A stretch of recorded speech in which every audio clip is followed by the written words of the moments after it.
Ngayon ay nasa chapter 2 na tayo at lesson 3 na tayo ng ating pag-aaral sa Book of Hebrews. Ang lesson 1 natin sa chapter 2 ay kinuha natin sa verses 1 to 4.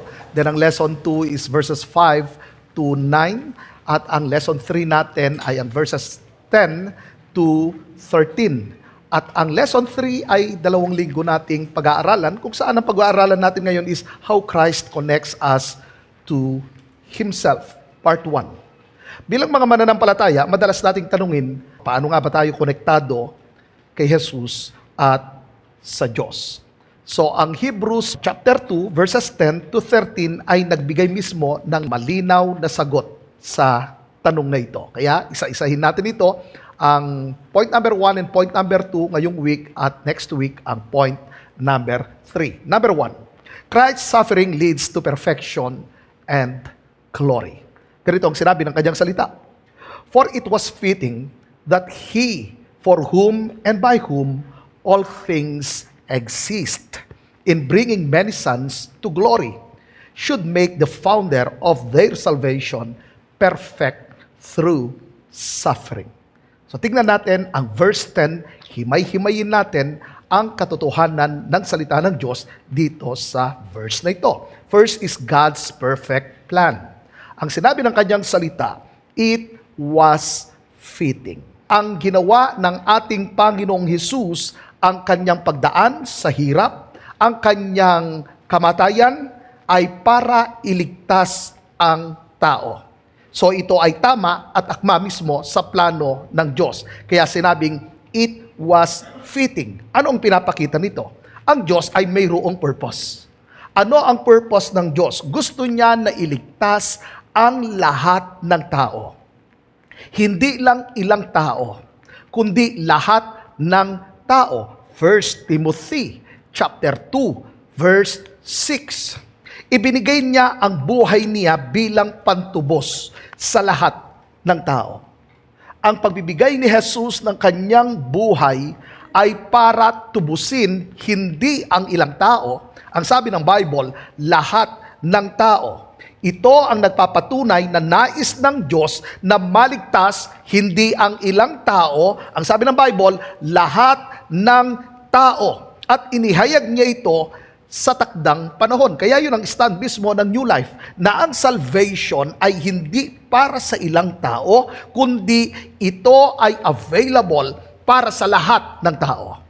So kalooban ng Diyos na maligtas ang lahat ng tao.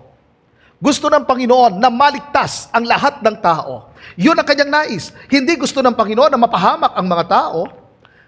Ang gusto niya, ang kanyang perfect will para sa lahat ng tao ay maligtas. Yun ang sinabi ng kanyang salita. So, nung sinabi mismo ng salita ng Diyos, it was fitting, ang Panginoong Hesus, ginawa niya ito, itong nararapat na ito, para tayo ay tubusin, para tayo ay iligtas. Dahil siya lamang ang qualified na makapagligtas sa lahat ng tao. Si Jesus ang tagapagligtas. Kaya nga, mapansin ninyo, nung ginamit mismo ang salita ng Diyos, nung ginamit niya ang phrase na it was fitting, kailangan niyang dumaan sa paghihirap. Kailangan niyang dumaan sa kamatayan. At bakit kailangan ito? Dahil ang kabayaran ng kasalanan, kamatayan. At siya ang nagbayad nito para maligtas ang tao. Second, Jesus as Lord of all. Ang phrase na ginamit diyan ay for whom and by whom all things exist. Maraming nagsasabi na si Jesus ay tao lang at hindi siya Diyos. At sinabi ko sa inyo sa ating mga pag-aaral sa mga una natin pinag-aralan sa Book of Hebrews, especially in chapter 1 at hanggang dito sa chapter 2, ipinapakita mismo na hindi lamang tao si Jesus, kundi kanyang ipinapakita na Diyos ang ating Panginoong Hesus. Hindi siya 50% na tao at 50% na Diyos. 100% na Diyos ang ating Panginoong Hesus at 100% na tao. Ngayon, nung sinabi ng salita ng Panginoon, by whom, ipinapakita rito na siya ang lumikha. At yung sumunod, for whom ang lahat ng bagay ay naglilingkod at umiikot mismo sa kaniyang layunin. Kaya maliwanag na ang ating Panginoong Hesus nung sinabi ng kanyang salita, for whom and by whom all things exist. Lahat ng bagay na nakikita natin at hindi nakikita, ang gumawa niyan ay walang iba kundi ang Panginoong Hesus at ito'y para sa Kanya. So maliwanag na creator ang ating Panginoong Hesus. At hindi lamang siya basta't creator, siya mismo ang may control ng lahat ng bagay. Third, salvation's goal, glory for many. Tignan niyo ang sinabi ng kanyang salita, in bringing many sons to glory. Kanina nung binasa natin ang 1 Timothy chapter 2 verse 6, ang kalooban ng Diyos maligtas ang lahat ng tao. Ang pagtutubos ni Jesus ay hindi lang para sa ilan, kundi para sa lahat. Ngayon, pagdating dito sa verse 10 ng Hebrews chapter 2, ang sabi ng salita ng Panginoon, in bringing many sons to glory. Bakit sinabi niyang many sons? Totoong nais ng Diyos na maligtas ang lahat ng tao, pero kailangang magdesisyon ang tao at tanggapin ang regalo ng kaligtasan na ito. Dahil ang sabi ng kanyang salita, ang sino mang sumampalataya sa kanya ay hindi mapahamak, kundi magkaroon ng buhay na walang hanggan. Kaya maliwanag na ang isang tao, pagaman iniaalok sa kanya ang regalo ng kaligtasan, nasa sa kanya kung tatanggapin niya ito or ire-reject niya ito. Siya ba'y mananampalataya or hindi manampalataya sa ating Panginoong Hesus? Ang pagsampalataya ay hindi lamang basta't naniniwala ako na tagapagligtas si Jesus Christ. Ang pagsampalataya ay ganito, inilagay ko ang aking buong tiwala kay Hesus Kristo na siya ang Son of God at inilagay ko ang tiwala ko sa kanyang finished work. So hindi lamang hanggang sa head knowledge, kasi maraming mga tao, naalala naman nila at alam naman nilang namatay si Jesus para sa kanilang kasalanan. Kaya nga sineselebrate natin yearly ang pagkamatay at muling pagkabuhay ng ating Panginoong Hesus. Pero hindi sapat na malaman natin na siya ang tagapagligtas. Kailangan nating tanggapin ang iniaalok niyang regalo ng kaligtasan. Ang hindi pagsampalataya kay Kristo ay pagpapakita ng pagrerebelde sa Diyos. Isang pagtanggi sa Diyos na pagsasabing, hindi ko kailangan ang ginawa ni Kristo. Na nagsasabing, hindi ko kailangan ang finished work ni Jesus Christ. Na pagsasabing, hindi ako didepende sa ginawa ni Kristo. Na pagsasabing, hindi ako nagtitiwala sa pangako ng Diyos na pagliligtas. Yun ay pagpapakita mismo ng isang taong hindi niya tinatanggap ang ating Panginoong Hesus. Tingnan ninyo, maraming mga tao naniniwala pa rin sila na kaya silang iligtas ng kanilang good works. Naniniwala pa rin ang maraming mga tao na kailangan ng faith at obedience para maligtas. Pero kailanman di tinuturo ng salita ng Diyos ang faith and obedience sa salvation. Sapat na ang pananampalataya kay Hesus Kristo. At ang pananampalatayang ito ay hindi dead faith. Ang faith na ito ay dynamic faith. Ito ang saving faith. Faith in action. Ibig sabihin, kapag totoo ang pananampalataya, mayroong bunga. Ano ang bunga? Ang obedience. Makikita mismo ang pagsunod sa Panginoon at ang paggawa ng mabuti. Yun ang resulta ng tunay na pananampalataya. Ngayon, balikan natin. Nagsinabi ng kanyang salita, itong phrase na ito, in bringing many sons to glory. Ano ang kalooban ng God the Father? Lahat maligtas. Nung sinabi ng salita ng Diyos, ang salitang son, sino ang tinutukoy niya rito? Ang sons na tinutukoy ay hindi lahat ng tao.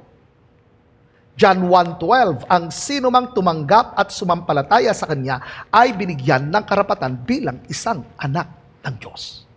Naalala ko many years ago nung ako ay in-invite sa isang piyesta ng isang barangay at ako ang kanilang speaker. At mula doon sa karamihan ng mga tao, meron akong tanong. Ang tanong ko ay ganito. Ilan sa inyo naniniwala na ang lahat ng tao ay ginawa ng Diyos? Lahat sila nagtaas ng kamay. Sumunod na tanong ko, ilan sa inyo naniniwala na lahat ng tao ay hindi anak ng Diyos? Yung mga nasa harapan ko, Nagreklamo talaga sila. Sabi nila, hindi po lahat ng tao, anak ng Diyos. Naniniwala sila na automatic na lahat ng tao, anak na ng Diyos dahil sila ay ginawa ng Diyos. Pero sinabi ko sa kanila, ang sinabi ng John 1:12, ang sino mang tumanggap at nanampalataya kay Jesus ay binigyan ng karapatan bilang isang anak ng Diyos. Ang mayroon lamang mga karapatan bilang isang anak ng Diyos, ang sabi ng Bible, ang sino mang tumanggap at sumampalataya sa Kanya. Kaya kapag ikaw ay hindi nanampalataya kay Kristo, hindi ka anak ng Diyos. Yun ang totoo. Yun ang sinabi ng Panginoong Hesus sa mga taong hindi nanampalataya sa Kanya in John chapter 8. Ano sabi ng Panginoong Hesus? Mga anak kayo ng dyablo. Masakit. Pero yun ang katotohanan. Kaya, it's either na ikaw ay anak ng Diyos or anak ng dyablo. Wala sa gitna. Kailangan mayroon kang piliin. Kung hindi ka nanampalataya kay Kristo, maliwanag na hindi ka anak ng Diyos. Pero kung ikaw ay nanampalataya kay Jesucristo, ikaw ay anak ng Diyos. Ngayon, nung sinabi mismo ng kanyang salita, in bringing many sons to glory, ipinakita dyan ang purpose kung bakit nagkatawang tao sa Jesucristo, kung bakit siya naghirap, kung bakit siya namatay, at muli siyang nabuhay. Upang ang mga tao ay maligtas. Ngayon, nung sinabing many sons, ito ay ang mga totoong nanampalataya mismo kay Jesucristo. At yung glory na tinutukoy diyan ay ang makasama ang ating Panginoong Hesus, ang magkaroon ng isang buhay na ganap at kasiyasiya, isang buhay na kasama ang Diyos ng walang hanggan. Next, Jesus perfected through suffering. Ang sabi ng kanyang salita, should make the founder of their salvation perfect through suffering. Ginamit ang salitang founder of their salvation. Si Jesus ang nagtatag at nagbigay ng kaligtasan sa tao. Siya mismo ang pinuno. Siya ang pundasyon ng kaligtasan. Walang ibang founder, si Jesus Christ lang. Siya lang ang makapagliligtas. Dahil yun ang sinabi ng kanyang salita, founder of their salvation. Siya ang pinuno, siya ang pundasyon ng kaligtasan. Hindi ang religion, hindi ang obedience natin, hindi ang good works natin. Si Jesus Christ ang founder, siya ang pinuno, siya ang pundasyon ng ating kaligtasan. Sumunod, sinabi yung salitang perfect. Hindi ibig sabihin na kulang si Jesus. Ang tinutukoy niya diyan na naging ganap o kumpleto ang kanyang karanasan at tungkulin bilang tagapagligtas. Bakit? Tignan niyo yung kasunod. Through suffering. Yung suffering na tinutukoy diyan, ang naranasan ng Panginoong Hesus, siya ay pinersecute, siya ay tinukso, siya ay namatay. Dinanas niya ang mga ito. Nung ang ating Panginoong Hesus nagkatawang tao, naiintindihan niya ang kalalagayan ng tao. Kasi ang sabi ng Bible, tinukso siya sa lahat ng pagkakataon. Dumating ang matinding hirap, matinding persecution, matinding panunukso. Dinanas niya ang lahat ng iyon. Kaya alam niya ang kalalagayan ng tao kasi nagkatawang tao ang ating Panginoong Jesus. Pero bilang representative natin, anong kanyang ginawa? Yung mga dinaanan niyang yon, na ipasalahat yun ng Panginoon. Na-overcome niya ang lahat ng yun. Lumakad siya ng may kabanalan at kailanman hindi nagkasala ang ating Panginoong Jesus. Amen po ba? Palakpakan nga po natin ang ating Panginoon.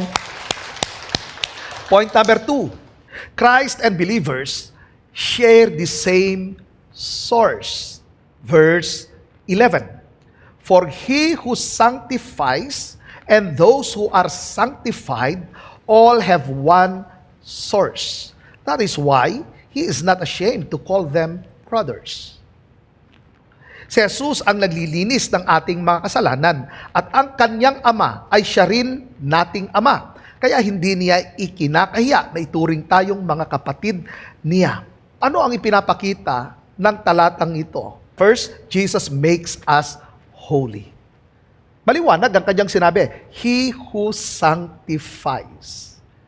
Sino ang nagpapabanal sa atin? Sino ang naglilinis sa atin? Hindi ang panalangin natin ang naglilinis sa atin. Hindi ang pagpapahirap natin sa ating katawan ang naglilinis sa atin. Lalo na ngayon, malapit na naman ang Biyernes Santo. Maraming mga tao, para malinis ang kanilang kasalanan, anong ginagawa nila? Pinapalo nila likod nila. Sinusugatan nila ang kanilang likod. Nagbubuhat ng krus. Hihiga or datapa sa mainit na daan. Nagpapapako sa krus. Pero anong sinabi ng kanyang salita? He who sanctifies. Ang naglilinis at nagpapabanal sa atin, walang iba kundi si Jesucristo. So, hindi ito nanggaling sa pagpapahirap natin sa ating sarili. Hindi rin ito nanggaling sa ating religion. Hindi rin ito nanggaling sa ating obedience. Hindi rin ito nanggaling sa ating good works. Ang sabi ng Bible, He who sanctifies. Ang naglilinis, ang nagpapabanal sa atin, walang iba kundi si Jesucristo. So, siya ang source ng lahat ng ito. Nalinis tayo dahil sa dugo ni Jesucristo. Napatawad tayo sa ating mga kasalanan nung tayo nananampalataya kay Jesucristo dahil siya ang nagbayad ng penalty ng ating mga kasalanan. Ngayon, tignan ninyo. Yung salitang sanctify or yung salitang pabanalin, linisin ng Diyos ang isang tao, ito ay yung mga nanampalataya sa ating Panginoon. Sila ay nalinis na, sila ay pinabanal ng Diyos. Tandaan natin, hindi lang tayo basta't malinis sa kasalanan sa labas, kundi mismo binago niya tayo. Hindi natin binago ang sarili natin, ang Diyos mismo ang siyang gumawa ng lahat ng ito. Kaya nga sinabi ng kanyang salita na ang sino mang nakipagsa kay Kristo, wala ng dating pagkatao, siya ay bago na. As in, brand new. Hindi lang minodify ng Diyos, kundi bago. Bagong pagkatao. So, ang ginawa ng Diyos, tayo ay ginawa niyang bago. Na ipanganak tayong muli. So, tayo ngayon naging karapat-dapat sa harapan ng Diyos dahil nga sa ugnayan natin kay Jesucristo. Second, we are united with Christ. Ang sabi ng kanyang salita, all have one source. Bakit sinabing all have one source? Ang Hebrews chapter 2 verse 11, ipinakita niya ang ating ugnayan. Ang ugnayan ni Jesus at ng lahat ng mga mananampalataya sa Diyos. So ipinakita na tayong lahat ng nananampalataya kay Kristo, ang tawag na natin mismo sa Diyos ay Father. Kaya nga nung sinabi ng Panginoong Hesus, ganito kayo manalangin, Ama namin, sumasalangit ka. So kanino prayer ito? Sino lang ang talagang pwedeng mag-pray nito? Sino lang ang qualified na mag-pray ng Our Father? Hindi lahat ng tao, ang mga anak lang ng Diyos. Bakit? Sino lang ba ang mga anak ng Diyos? Yung mga may ugnayan kay Kristo. Lahat ng mga totoong nanampalataya kay Jesucristo.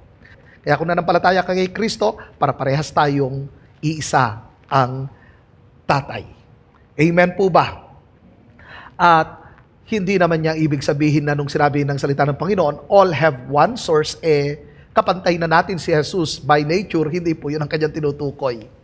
Usapan dyan relationship, hindi sa nature ng Panginoong Jesus. Dahil by nature, ang ating Panginoong Jesus ay omnipotent, omniscient, omnipresent, immutable, and self-existent.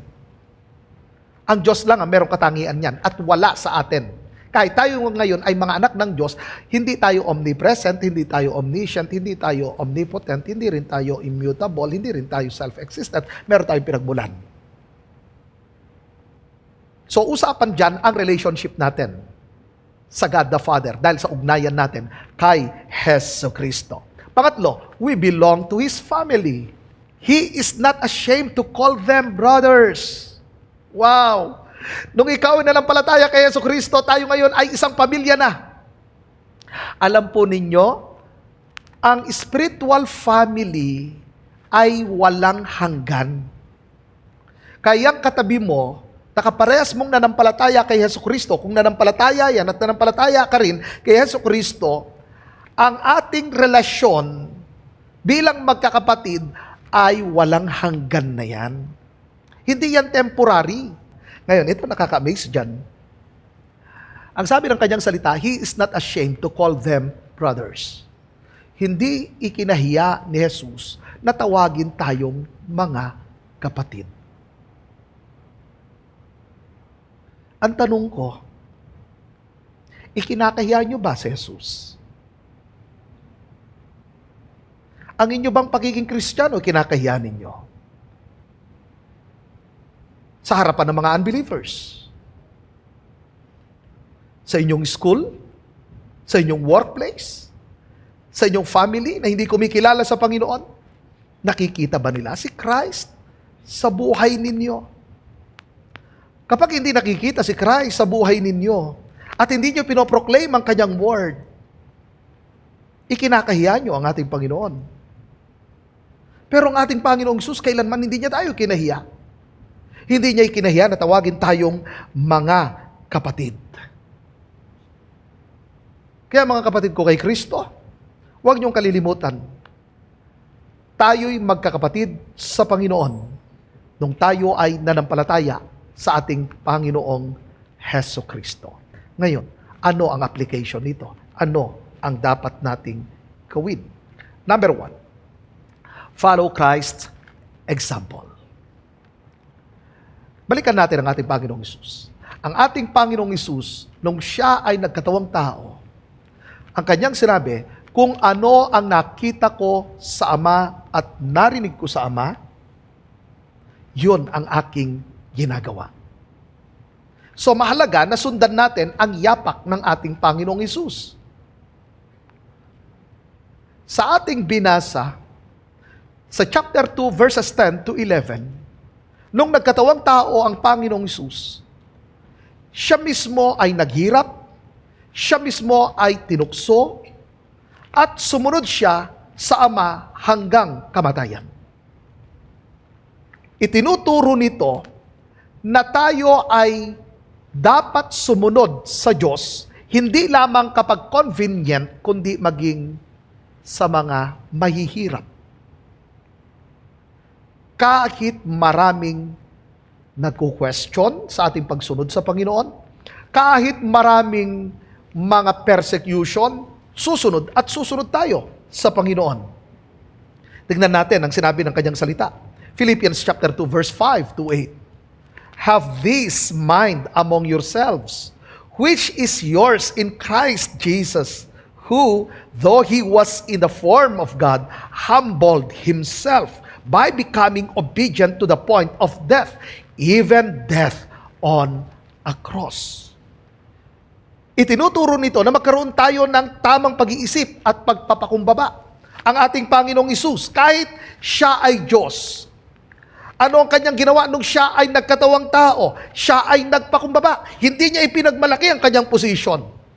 Ano ang kanyang sinabi? Naparito ako, hindi para paglingkuran, kundi para maglingkod. Sa kabila na siya ang Panginoon ng mga Panginoon at Hari ng mga Hari. Bagaman siya ang lumikha ng lahat ng bagay, bagaman siya ang may kontrol ng lahat ng bagay, nung siya'y nagkatawang tao, siya'y nagpakumbaba at naglingkod. Pinaglingkuran niya ang tao. At bago siya ipako sa krus, hinugasan niya ang paa ng mga disciples. Hindi rin siya naging selective sa kanyang paghugas ng paa ng mga disciples. Hindi niya pinili kung sino lang yung nagmamahal sa kanya. Hindi lang si John ang kanyang hinugasan ng paa. Hindi lang si Peter, kasama na rin ang lahat mismo na naroon sa room na yon. Kasama si Judas na hinugasan ng Panginoong Hesus ang kanyang paa. Para maintindihan natin ang kahalagahan ng paghuhugas ng paa, that time, ang mga naghuhugas lamang ng paa. Kapag hinugasan ng paa mo, ang naguhugas doon ay isang alipin. Ang ating Panginoong Hesus, bagaman siya ay Diyos at Panginoon at Hari, hinugasan niya ang paa ng mga disciples. Kaya nung sinabi kong follow Christ's example, anuman ang naabot natin sa buhay na ito, anuman ang estado natin, dapat matuto tayong maglingkod sa ating kapwa.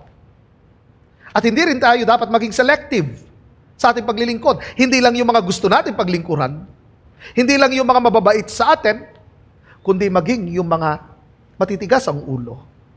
Ang sino mang inilagay at ipinagkatiwala ng Diyos sa atin, paglingkuran natin. Hindi dapat tayo maging selective. At ito ang natutunan ko sa aking pagpapastor. Lalo nung nag-start ang new life. Ang panalangin ko sa Panginoon, lahat ng mga dadalhin mo, anuman ang estado nila sa buhay, paglilingkuran namin. Kasi ang ating Panginoong Hesus, hindi siya namili ng kanyang pinaglingkuran, kundi ang lahat ng taong idinadala ng God the Father sa kanya, pinaglingkuran lahat yon ng ating Panginoong Hesus. At ang nakaka-amaze diyan, yung isang araw na mayroong lumapit sa Panginoong Hesus, ang isang ketong, ang sabi niya, Panginoon, kung kalooban ninyo, pagalingin ninyo ako.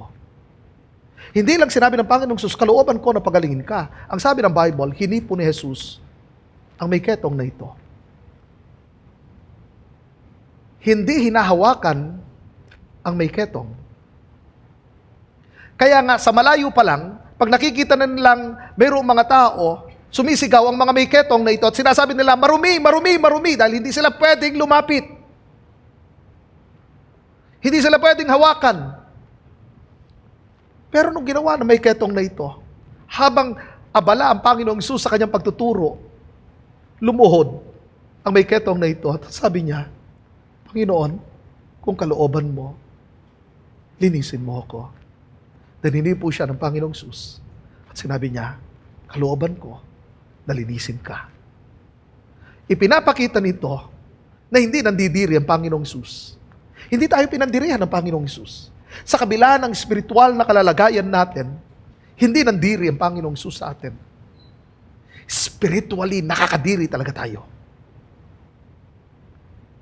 Pero hindi inilayo ni Jesus ang kanyang sarili, siya'y lumapit. Anong sinabi ng kanyang salita? In Jeremiah chapter 31, mula sa malayo, ako ay lumapit sa inyo at inibig ko kayo ng walang hanggang pag-ibig. Hindi ang tao ang unang lumapit sa Diyos. Ang Diyos ang lumapit sa tao. At ang sinabi ng Panginoon, inibig ko kayo ng walang hanggang pag-ibig. Walang hininging kondisyon ng pag-ibig ng Diyos. Siya'y lumapit. At ipinakita yun ng Panginoong Hesus. Hindi niya tayo nireject. Nung lumapit mismo ang may ketong, hindi niya nireject. Siya hinawakan niya. Ganon kabuti ang ating Panginoon. So dapat yun din ang makita sa atin. Dahil tayo yung mga mananampalataya, tayo yung mga tagasunod ni Jesucristo.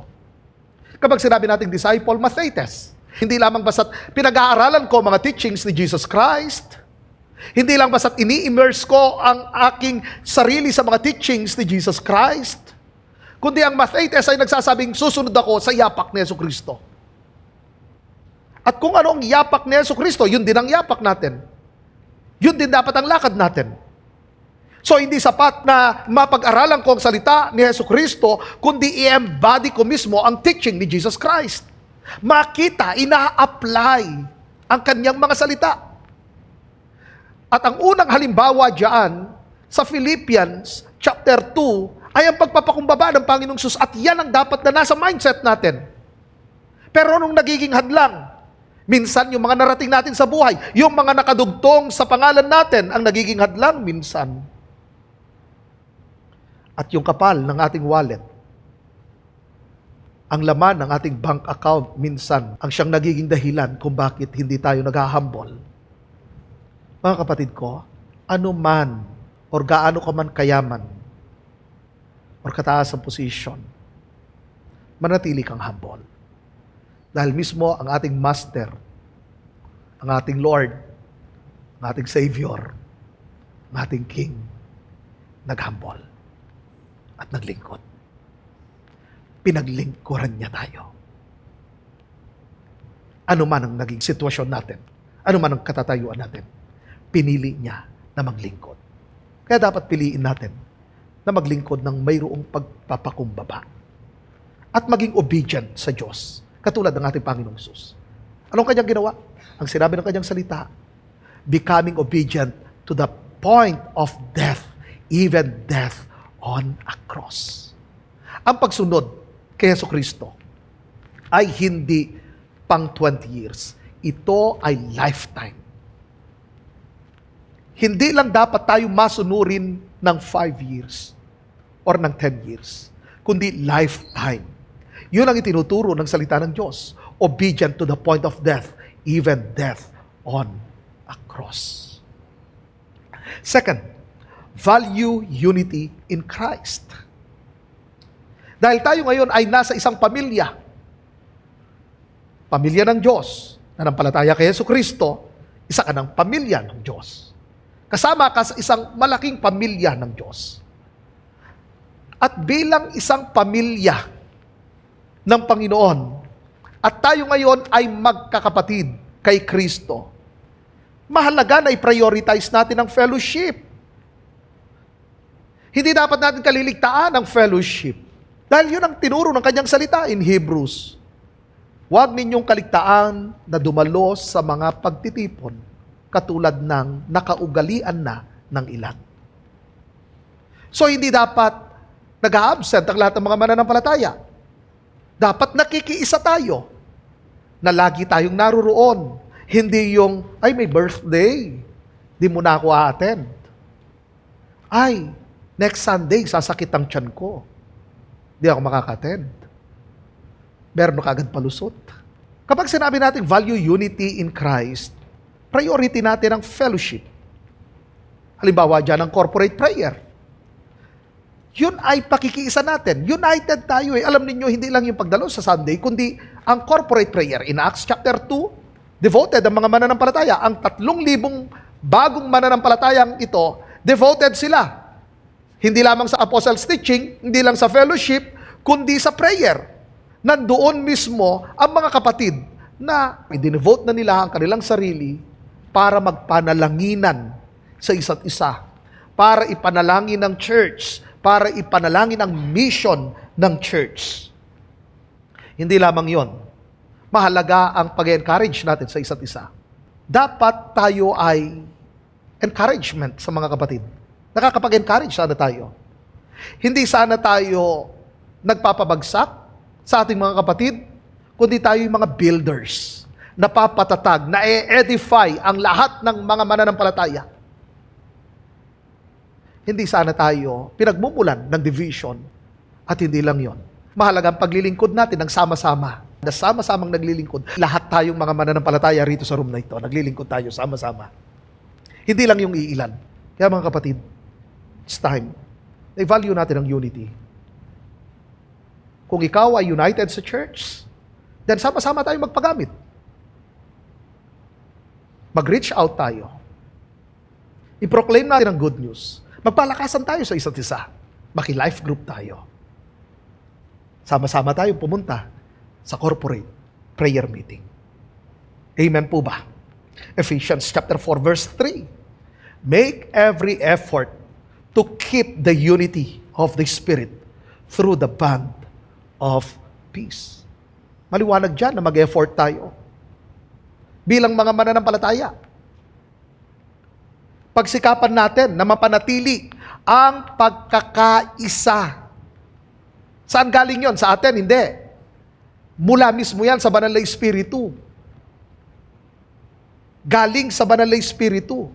So, ito'y tinuturo ng pagkakaisa mismo sa Holy Spirit ay mahalaga sa atin na mga mananampalataya.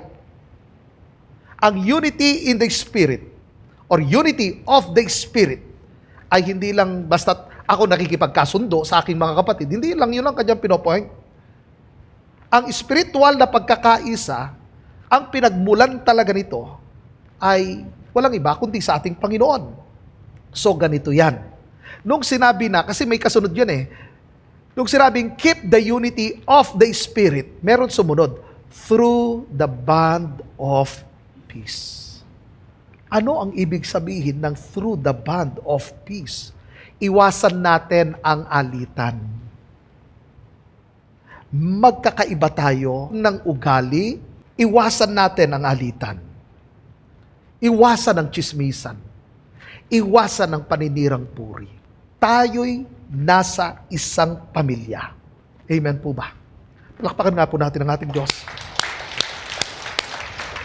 And last, live as God's family. Dahil tayo ngayon ay mga anak ng Diyos, alam na dapat natin kung ano ang ating identity. Mamuhay tayo bilang mga anak ng Diyos. Hindi lang basta, yes, anak na ako ng Diyos. Hindi lamang hanggang roon. Kundi, mamuhay na tayo bilang mga anak ng Diyos. Mag-behave na tayo bilang mga anak ng Diyos. I-present natin ng maayos ang Diyos. Na hindi sana tayo maging katitisuran, kundi tayo ay lumakad ayon sa nais ng Panginoon. 1 John chapter 3 verse 1. See what kind of love the Father has given to us, that we should be called children of God. And so we are. Sino nagbigay sa atin ng dakilang pagmamahal? Walang iba kundi ang Diyos. At tinawag niya tayong kanyang mga anak. Tingnan niyo, sinabi niya roon na, see what kind of love the Father. Tayo'y mga itinuring ng Diyos na kanyang mga anak. Dahil sa ugnayan natin kay Kristo. Ang tawag sa atin, mga anak. At ang dakilang pag-ibig na ito'y inilagay ng Diyos mismo sa atin. So anong point rito? Dapat kumilos tayo ayon sa karakter ng Diyos. Kung ano ang karakter ng Diyos, ganoon din dapat ang karakter ng mga anak. Kaya nga madalas natin ginagamit yung like father, like son. Kung ang ama natin ay ang Diyos, Ama, then dapat, ganoon din dapat lakad natin. Yun din dapat ang makita sa atin. Kaya kumilos tayo ng ayon sa karakter ng ating Diyos. Yakapin natin ang ating identity bilang mga anak ng Diyos. Kaya sa araw-araw, bilang mga anak ng Diyos, lumakad tayo na naroon ng dignity, naroon ng integrity. Kasi tayo yung mga anak ng Diyos. I-present natin siya araw-araw. Makita sa atin ang karakter ng Diyos. Minsan hindi natin na ipapakita ang karakter ng Panginoon. But it's time.